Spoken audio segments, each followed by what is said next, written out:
Back around 2000, Lush opened a shop in High Street, Kensington in London, and this is when I have fallen in love with their bubble bars. So initially I used to purchase them. I think they were around £3 per bar, and then I realized, hey, I would like to do one of these myself. So now I have decided to make these bubble bars, but not using SLSA,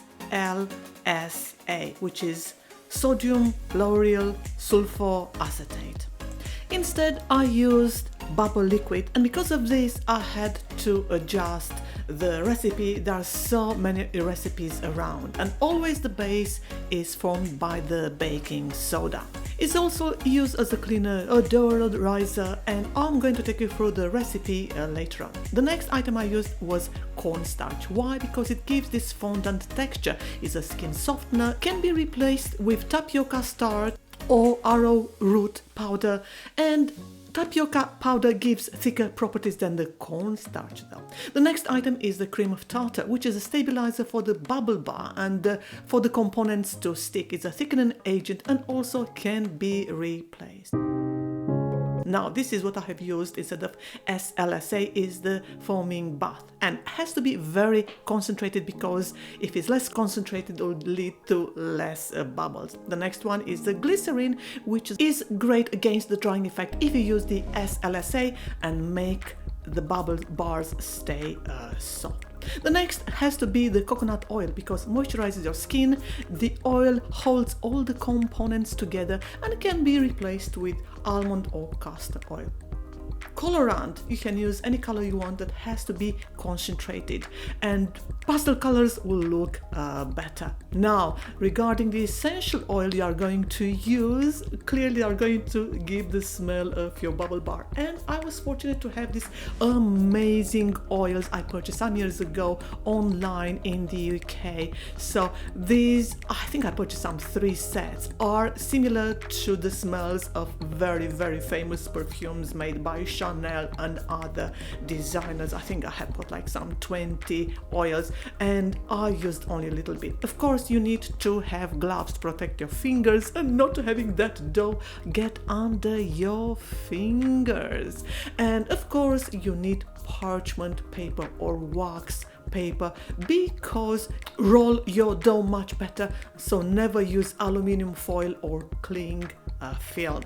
So as mentioned earlier on, here I used bubble liquid. However, probably SLSA is the best to be used, which is sodium lauryl sulfur acetate, and if you don't have that, which is very expensive, you can use CSI, which is sodium cocoyl isethionate, or SLS, which is sodium lauryl sulfate, which is hard on the skin. SLSA is the most expensive. And because it's so expensive, that is why I chose to use bubble liquid. However, this changed the recipe completely. I started with 1 cup of baking soda, that is my cup, and in the end I added 3 cups altogether. So clearly my composition became so much bigger.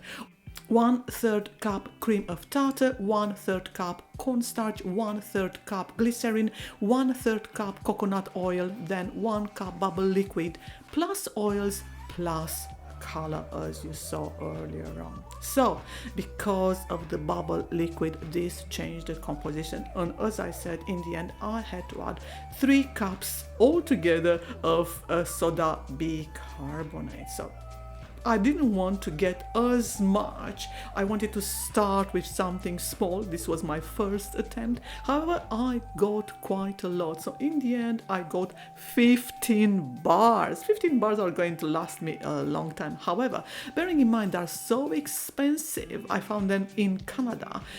1 bar probably is around $10 to $15.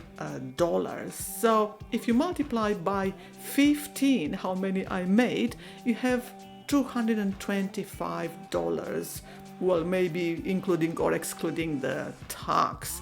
So because it's between $10 and $15, as I mentioned earlier on.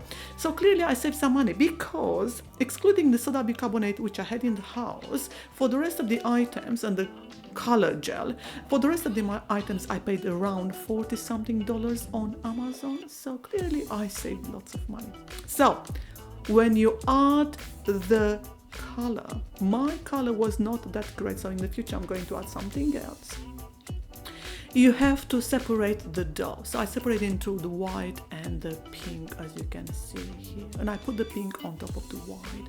And afterwards I put it on the parchment paper and I rolled delicately in order to make that roll, which later on is going to be left to dry.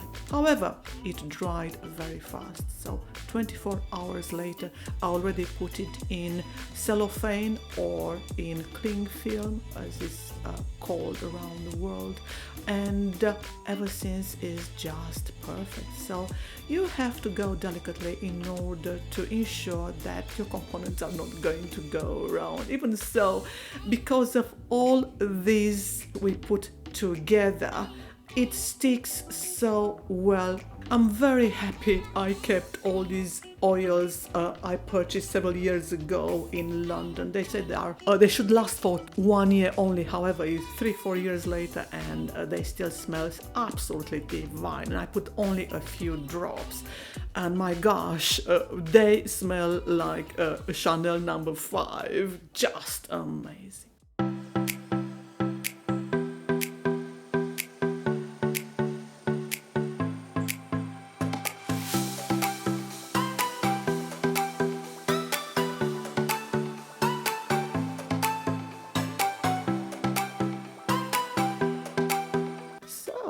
What I have done afterwards, I started cutting the dough, as you can see, with these knives. And in the end I realized, you know what, I shouldn't be using this knife. I should use something better. And this cake knife is so much better. It was a brilliant idea, and I think I got it from Dollar Tree, Dollarama for $1 and something. So just great value for money, and this is brilliant. So you have to find a very good bubble liquid, very concentrated, if you are not going to use SLSA or SCI or SLS. It's very, very important. Next time, as I said, I'm going to try probably SCI, because I found it on Amazon at a very, very good price, as opposed to SLSA, which is rather expensive. So you want lots of bubbles, and you want a great smell, and you want to have a good bathing experience. And what I tend to do for a very, very long time is not to use the whole bar. I just use probably like a quarter of it. So 1 bar lasts me for actually 4 baths. I like my bubbles, I like a great smell, and I'm so happy. So I place them all in a box, and later on you are going to see how I'm trying it. Well, I hope this was of help. Thank you for watching.